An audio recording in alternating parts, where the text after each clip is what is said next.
بسم اللہ الرحمن الرحیم۔ السلام علیکم ناظرین کرام۔ والد ماجد ذبیح اللہ جناب حضرت عبداللہ بن عبد المطلب جان دو عالم صلی اللہ علیہ وآلہ وسلم کے والد ماجد کے نام نامی کے ساتھ ذبیح اللہ دیکھ کر آپ حیران تو ہوئے ہوں گے، کیونکہ عام طور پر ذبیح اللہ حضرت اسماعیل علیہ السلام کو سمجھا جاتا ہے، مگر حقیقت یہ ہے کہ حضرت اسماعیل علیہ السلام کی طرح حضرت عبداللہ بھی ذبیح ثانی ہیں۔ اسی سبب سے جان دو عالم صلی اللہ علیہ وآلہ وسلم اپنی خاندانی عظمت و شرافت بیان کرتے ہوئے فرماتے ہیں کہ میں دو ذبیحوں کا فرزند ہوں، اول حضرت اسماعیل علیہ السلام اور ذبیح ثانی حضرت عبداللہ۔ ذبیح عبداللہ کا واقعہ حضرت اسماعیل علیہ السلام سے کچھ کم حیرت انگیز نہیں ہے، لیکن اس کا پس منظر سمجھنے کے لیے تاریخ ماضی کے چند اوراق پلٹنے ہوں گے۔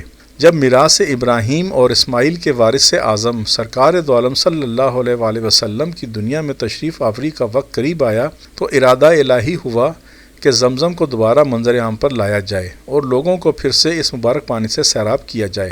یہ عظیم سعادت جان دو عالم صلی اللہ علیہ وآلہ وسلم کے دادا جان عبد المطلب کو حاصل ہوئی کہ ان کے ذریعے اللہ تعالیٰ نے صدیوں سے گم گشتہ چاہے زمزم کو پھر سے جاری فرما دیا۔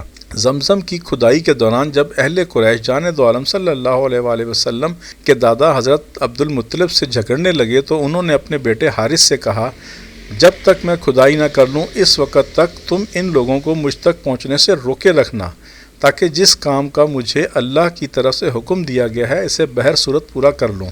عبد المطلب کی عجیب نظر۔ اس وقت تک عبد المطلب کا ایک ہی بیٹا تھا، اس لیے ان کے دل میں خیال پیدا ہوا کہ فی الحال تو یہ لوگ رک گئے اور خاموش ہو گئے ہیں، لیکن اگر یہ اپنی بات پر اڑ جاتے ہیں تو میرا تو ایک ہی بیٹا ہے، لہٰذا وہ انہیں کس طرح روک سکتا ہے۔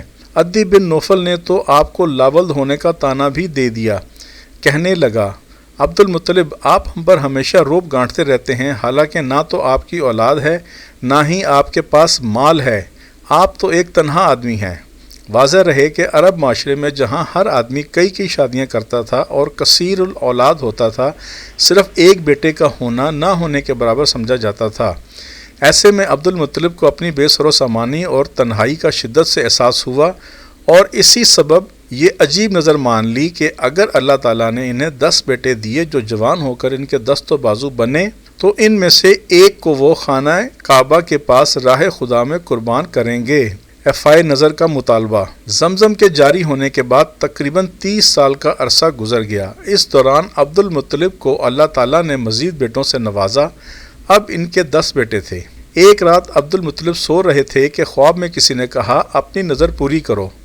عبد المطلب نے جو نظر مانی تھی وہ 30 سال پہلے کی بات تھی اور ان کے ذہن سے بالکل ہی نکل چکی تھی، اس لیے وہ سمجھ نہ سکے کہ کون سی نظر مراد ہے۔ بہرحال احتیاطاً ایک دمبا راہ خدا میں قربان کر دیا۔ دوسری رات پھر کہا گیا، اس سے عمدہ چیز کی قربانی پیش کرو۔ عبد المطلب نے ایک بیل کی قربانی دے دی۔ تیسری رات پھر حکم ہوا، اس سے بھی بڑھیا شے قربان کرو۔ عبد المطلب نے ایک اونٹ ذبح کر کے تقسیم کر دیا۔ چوتھی رات پھر کہا گیا، اونٹ سے بھی اعلیٰ چیز کی قربانی دو۔ اہل عرب کے نزدیک اونٹ سے زیادہ قیمتی شے کوئی نہیں تھی جس کی قربانی دی جا سکتی ہو، اس لیے عبد المطلب نے حیرت سے پوچھا، اونٹ سے بہتر کون سی چیز ہے؟ خواب میں ہی جواب ملا، اپنے ایک بیٹے کی قربانی پیش کرو جس کے ذبح کرنے کی تم نے نظر مانی تھی۔ تب عبد المطلب کو اپنی 30 سال پرانی نظر یاد آئی کہ اگر مجھے خدا نے 10 بیٹے دیے جو بڑے ہو کر میرے دست بازو بنے تو میں ان میں سے ایک کو خانہ کعبہ کے پاس اللہ کی راہ میں قربان کروں گا۔ عبد المطلب کی استقامت اور ذبح کے لیے قرآن دازی۔ عبد المطلب کوئی پیغمبر نہ تھے نہ ہی خلیل اللہ تھے، مگر تاریخ شاہد ہے کہ اس موقع پر انہوں نے جس کردار کا مظاہرہ کیا اس سے ان کے جد امجد ابراہیم خلیل اللہ کی یاد تازہ ہو گئی۔ انہوں نے اپنے تمام بیٹوں کو جمع کیا اور ان کے سامنے زمزم کی کھدائی کے وقت اپنی نظر کا قصہ بیان کیا۔ یہ بھی بتایا کہ اب مجھے اس نظر کو پورا کرنے کا حکم دیا گیا ہے۔ بیٹوں نے بھی باپ کی اطاعت اور فرما برداری کا حق ادا کر دیا۔ سب نے یک زبان ہو کر کہا، ہم آپ کی اطاعت کریں گے، آپ ہم میں سے کسے ذبح کرنا چاہتے ہیں؟ عبد المطلب نے کہا، تم سب ایک ایک تیر لو اور اس پر اپنا اپنا نام لکھو، پھر ان سب تیروں کو میرے پاس لاؤ۔ جب سب نے تیروں پر اپنا اپنا نام لکھ دیا تو عبد المطلب سب بیٹوں کے ساتھ لے کر خانہ کعبہ کی طرف چل دیے۔ کعبے میں ایک شخص جو کہ حبل نامی بت کا مجاور تھا وہی قرآن دازی بھی کیا کرتا تھا۔ عبد المطلب نے اس کو قرآن دازی کے لیے وہی 10 تیر دیے جن پر ان کے بیٹوں کے نام لکھتے اور خود دعا میں مشغول ہو گئے۔ الہی، میں نے 10 بیٹوں میں سے ایک کی قربانی پیش کرنے کی نظر مانی تھی، اس لیے قرآن دازی کرنے لگا ہوں۔ اب ان میں سے قربانی کے لیے جو تجھے پسند ہو اس کا نام نکل آئے۔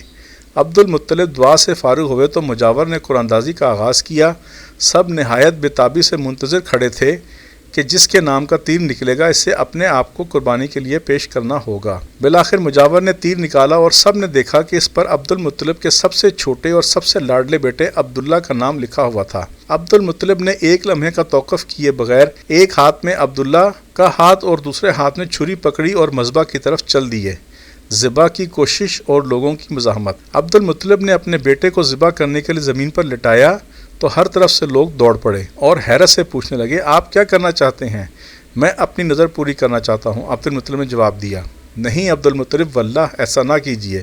سرداران قریش نے کہا، پہلے فلاں کائنہ سے پوچھ لیجئے، ممکن ہے اس سے بہتر کوئی صورت تجویز کر دے، اس طرح تو اپنے اولاد کی قربانی کی رسم چل نکلے گی۔ ہاں اگر کائنہ نے کہا کہ متبادل صورت کوئی نہیں ہے تو پھر آپ بے شک ذبح کر دیجئے گا۔ واضح رہے کہ کاہن اور کاہنہ عرب میں ان مردوں اور عورتوں کو کہا جاتا ہے جو ما بعد الطبیعیات، میٹا فزیکل علوم، قیافہ، پامسٹری، علم جعفر، نجوم، علم العداد اور سحر وغیرہ میں گہری دسترس رکھتے تھے، اور بعض نے جنات وغیرہ بھی مسخر کیے ہوئے تھے۔ ان علوم میں مہارت کی وجہ سے ان کی اکثر پیشن گوئیاں درست ثابت ہوتی تھیں، اس لیے لوگ آئندہ کے حالات معلوم کرنے کے لیے انہی کی طرف رجوع کیا کرتے تھے۔ بعض سرداروں نے پیشکش کی کہ اگر عبداللہ کو چھوڑ دیا جائے اور اس کے فدیے میں راہ خدا میں کچھ مال دے دیا جائے تو اس سلسلے میں ہم ہر ممکن تعاون کریں گے۔ عبد المطلب کے دیگر بیٹے بھی اپنے بھائی کو یوں ذبح ہوتے نہ دیکھ سکتے تھے، اس لیے قریش کی اس رائے کے ساتھ متفق ہو گئے کہ پہلے کائنہ سے مشورہ کر لینا چاہیے۔ قریش کے مسلسل اصرار اور اپنے بیٹوں کے کہنے سننے پر بالآخر عبد المطلب کائنہ کے پاس جانے کے لیے رضامند ہو گئے۔ کائنہ کی حیرت انگیز تجویز۔ اس کائنہ کا نام قطبہ تھا، بعض نے سجاح بھی لکھا ہے۔ ان دنوں خیبر میں مقیم تھی، اس لیے عبد المطلب اور ان کے بہت سے رشتہ دار اس کے پاس خیبر پہنچ گئے اور ساری صورتحال بیان کی۔ اس نے کہا، ایک جن میرا تابع ہے، میں آج اس کے ساتھ اس سلسلے میں مشورہ کروں گی اور تم لوگوں کو کل جواب دوں گی۔ دوسرے دن اس نے جو تجویز ان کے سامنے رکھی وہ بلا شبہ فہم و دانش اور عقل و خرد کا شاکار تھی۔ اس نے کہا، اس نے ان لوگوں سے پوچھا، اچھا تو تمہارے ہاں ایک جان کی دیت خون بہا کتنی ہوتی ہے؟ 10 اونٹ، انہوں نے جواب دیا۔ تم اس طرح کرو، کاہنہ نے بتایا کہ 10 اونٹ اور عبداللہ پر قرآن اندازی کرو۔ اگر قرآن 10 اونٹوں پر نکلے تو اس کا مطلب یہ ہوگا کہ اللہ تعالیٰ نے عبداللہ کے عوض 10 اونٹوں کی قربانی قبول کر لی ہے۔ اگر قرآن عبداللہ کے نام نکلے تو پھر 20 اونٹ اور عبداللہ پر قرآن ڈالو، اور اگر پھر بھی عبداللہ کا نام نکلے تو پھر 30 اونٹ اور عبداللہ پر قرآن اندازی کرو۔ اس طرح ہر مرتبہ 10 اونٹ بڑھاتے جاؤ یہاں تک کہ قرآن عبداللہ کے بجائے اونٹوں پر نکل آئے۔ اونٹوں کی جتنی تعداد بھی قرآن برآمد ہوا اتنے اونٹ اللہ کی راہ میں قربان کر دیے جائیں اور عبداللہ کو چھوڑ دیا جائے۔ اس طرح تمہارا رب بھی راضی ہو جائے گا اور عبداللہ بھی بچ جائے گا۔ اس عمدہ تجویز پر سب نے اتفاق کیا اور واپس آ گئے۔ قرآن اندازی۔ مکہ مکرمہ واپس پہنچ کر کاہنہ کے بتائے ہوئے طریقے پر قرآن اندازی کی گئی۔ 10 اونٹوں اور عبداللہ پر قرآن ڈالا گیا تو عبداللہ کا نام نکلا۔ 20 اونٹوں کی قرآن اندازی پر بھی عبداللہ کا نام نکلا۔ اسی طرح ہر دفعہ 10 اونٹ بڑھتے رہے اور ہر مرتبہ عبداللہ کا نام ہی نکلتا رہا۔ بالآخر جب 100 اونٹ اور عبداللہ پر قرآن اندازی ہوئی تو 100 اونٹوں پر قرآن نکل آیا۔ حاضرین کے پسماردہ چہروں پر تازگی دوڑ گئی، سب خوشی سے چلائے، عبد المطلب آپ کو رب کی رضا معلوم ہو گئی ہوگی۔ عبداللہ کی گلو خلاصی پر سب سے زیادہ مسرت عبد المطلب کو ہی ہو سکتی تھی، کیونکہ عبداللہ ان کے سب سے پیارے اور لاڈلے بیٹے تھے، لیکن اس کے باوجود ان کی احتیاط پسندی ملاحظہ ہو۔